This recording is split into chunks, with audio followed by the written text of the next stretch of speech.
It is a town of martyrs, a real symbol of the war in the Balkans in the 1990s. The first town in former Yugoslavia to be seen as ethnically cleansed. We're taking you to Vukovar in Croatia, on the banks of the river Danube, on the border with Serbia. It is June 1991 and Croatia declared its independence from the Socialist Federal Republic of Yugoslavia. The Yugoslav army, under the orders of the Serbian president Slobodan Milosevic, was deployed to maintain control of the territory Belgrade considered to be Greater Serbia. In Vukovar, as elsewhere, the operation was backed up by heavy propaganda aimed at local Serbs. Vukovar has always belonged to Serbia, and always will.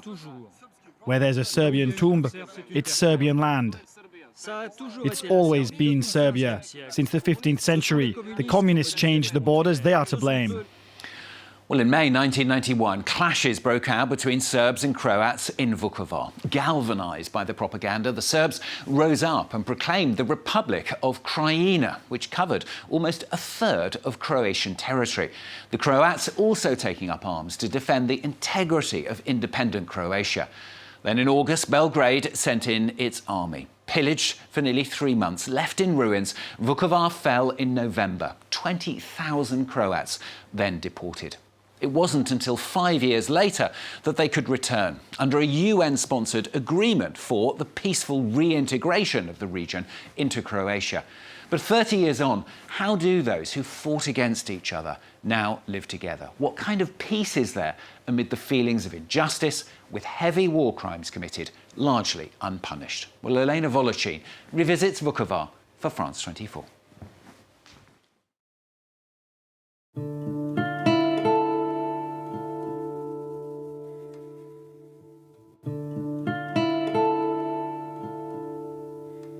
We live next door to each other. I forgive, but my heart does not.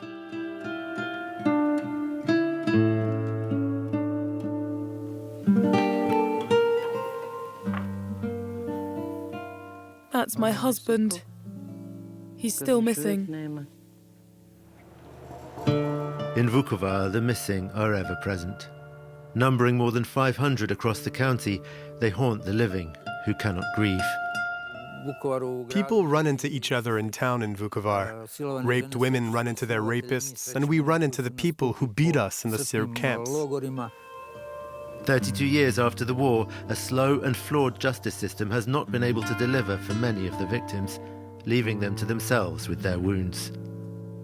There were so many crimes. Rape, torture, executions, deportation. 3 months of siege left the town in ruins. The biggest war crime was committed 6 kilometers outside Vukovar on the Vupik agricultural estate in Ovčara. The army escorted 5 buses. They were brought from over there, from Vukovar.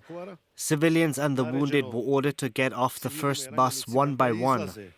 There were soldiers here from the Yugoslav National Army and Serb volunteers from Vukovar. They lined up to form a barrier all the way to the metal fence. When people crossed this line, they beat them, hit them on the back, the head, the legs. The Vupik factory is still working. But from September to November 1991, its hangars were transformed into a detention camp by the JNA, the Yugoslav National Army, loyal to the Serbian president Slobodan Milosevic. 3,000 to 4,000 people went through this prison, run by a Serb militia that included some Vupik employees from neighbouring villages. On the 20th of November, after Vukovar fell, more than 250 Croat prisoners were brought here and executed on the spot. Nikola Kajkic was one of the police officers charged with investigating these crimes. This is where the first mass grave in Ovčara was. Here, on this side, was the firing squad. When people got out of the tractor trailer, they were put on the edge of the pit. They shot them, and the people fell before the pit. The next group, getting out of the trailer, were forced at gunpoint to throw the bodies into the pit, and then to line up to be shot themselves, and so on. All 200 people. When the fighting here ended in November 1991, the mass grave was discovered and placed under UN supervision. But Vukovar County had fallen under Serbian control, and it wasn't until that ended 5 years later that the bodies were finally exhumed.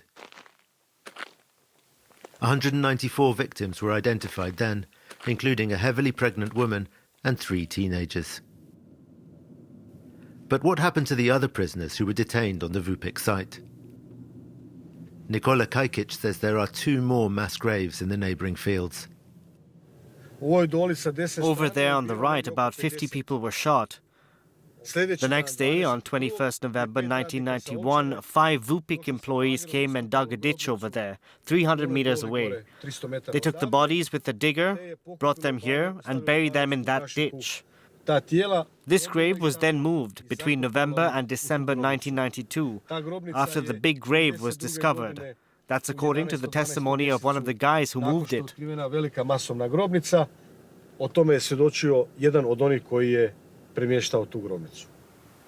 Yet despite the testimonies Nikola Kajkic collected, some of which were shown to France 24, no attempt was ever made to find the second and third mass graves at Ovčara. Kajkic was relieved of his duties after being accused of faking a testimony in a different case. But he says at least one person who allegedly took part in the Ovčara war crimes is still working for Vupik. We asked the company's management about it, but got no reply. Yet this employee seems to confirm Kajkic's claim.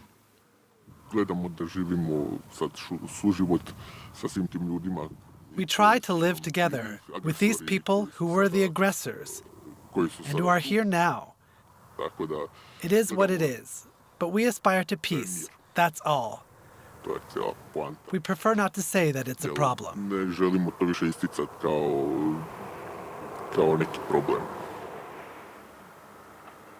The International Criminal Tribunal for the former Yugoslavia found 3 high-ranking Serb officers guilty of war crimes in Ovčara. But it was never proven that they gave the orders for the executions. Meanwhile, Serbian courts have sentenced 16 executioners. In Croatia, court cases concerning Ovčara didn't start until 2021. 3 suspects are currently on trial, but not in detention. It's common for victims to run into their aggressors in Vukovar. Manda Patko heads an association of relatives of the missing. She herself was detained along with her husband and his paralyzed mother when Serb forces took control of their district on the 8th of November 1991.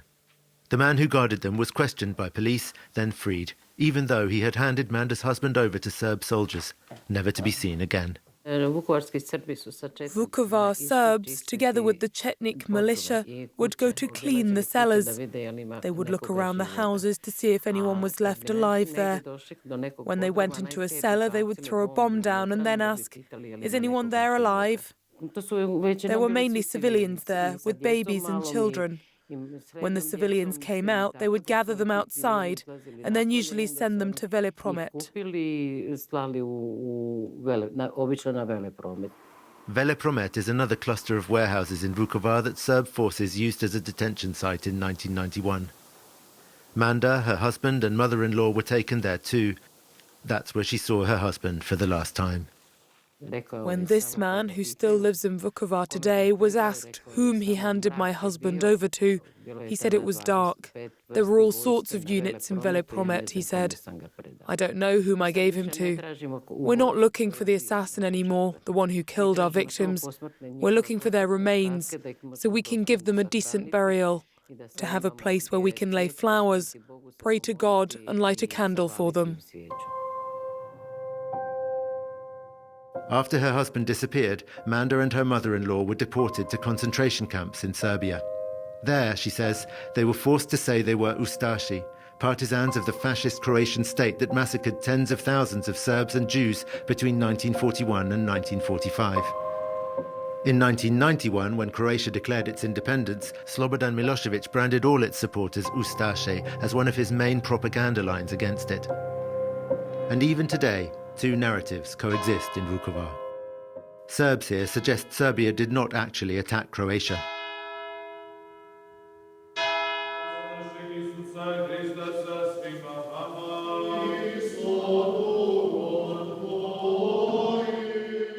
At the St. Nicholas Orthodox Church, Father Kuzmanovic celebrates a Christmas Mass for the Serb congregation. Pozdravljam I konzula Republike Srbije, gospođu Ljudmilu Ostojić. Officially, Serbs make up less than a third of Vukovar's population. But the community claims the latest census data was adjusted to deprive them of their right to use the Cyrillic alphabet in official contexts, as defined by Croatia's law on national minorities. Father Kuzmanovic says he's praying for peace between the communities, but presents a revisionist version of history, the one promoted both by Milosevic and by the Serbian state today. The JNA didn't come here, you know. The Yugoslav Popular Army were here. Why are there police on the streets in France if there are terrorists? To repress a revolt. The same thing happened here. They weren't acting on behalf of the Serbs. It was never the Serbian army. Yet there were barely 2,000 fighters on the Croatian side defending Vukovar against nearly 37,000 under Milosevic's orders. But today, local Serbs tend to share Father Kuzmanovic's denialism.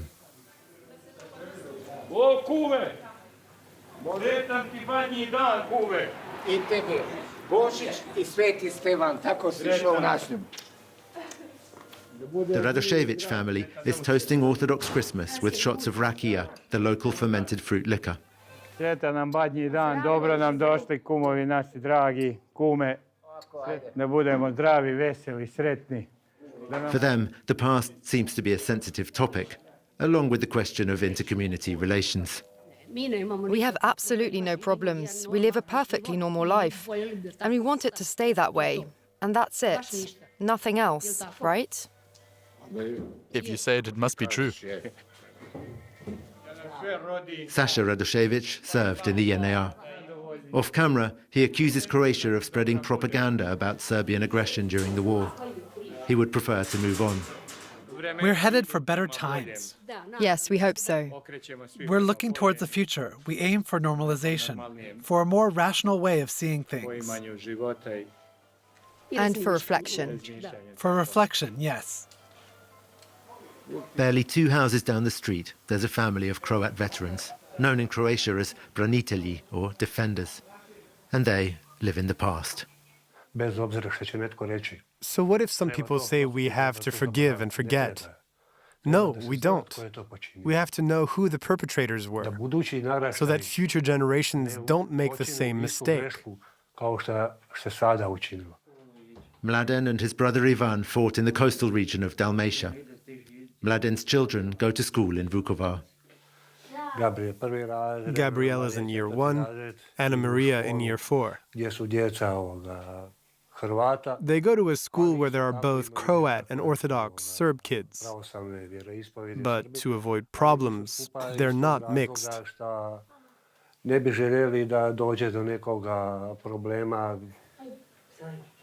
For Mladen, the divisions caused by the war are insurmountable. People hope for better, but they've got a psychological barrier. They have experienced too much injustice, too much pain, too many things that they'll never be able to forget. In the towns and the places where these crimes took place, there's hatred. These people will never know peace, you understand? Peace in their minds.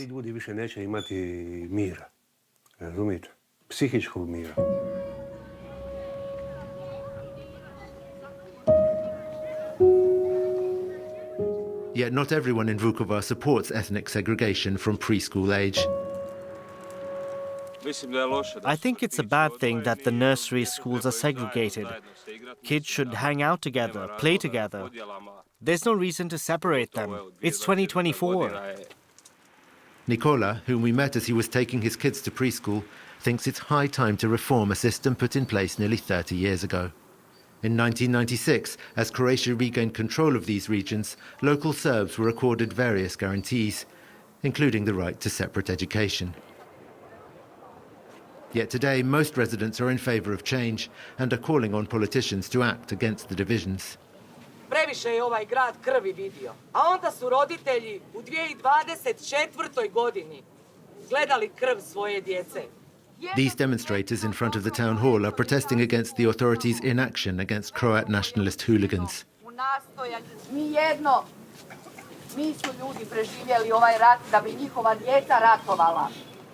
A few days earlier, an ethnically mixed group of teenagers had been attacked on this bridge.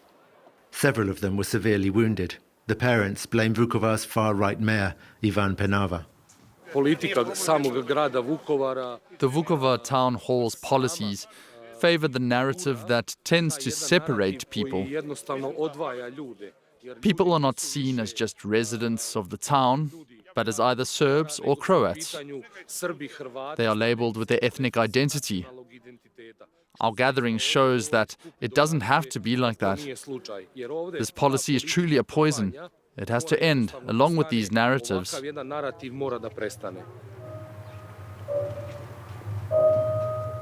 In Vukovar, the desire to live together exists in a constant tension with the impossibility of forgiving.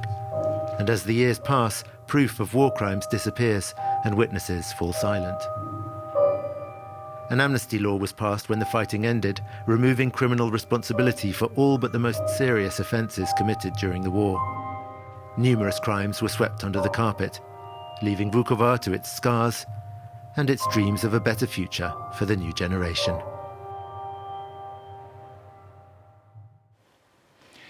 Elena Voloci, revisiting Vukovar for France 24. Well, that's all from this week's edition. You can catch it and the previous editions as well. You'll find them on our website at france24.com. Thanks very much for watching. More news in just a moment.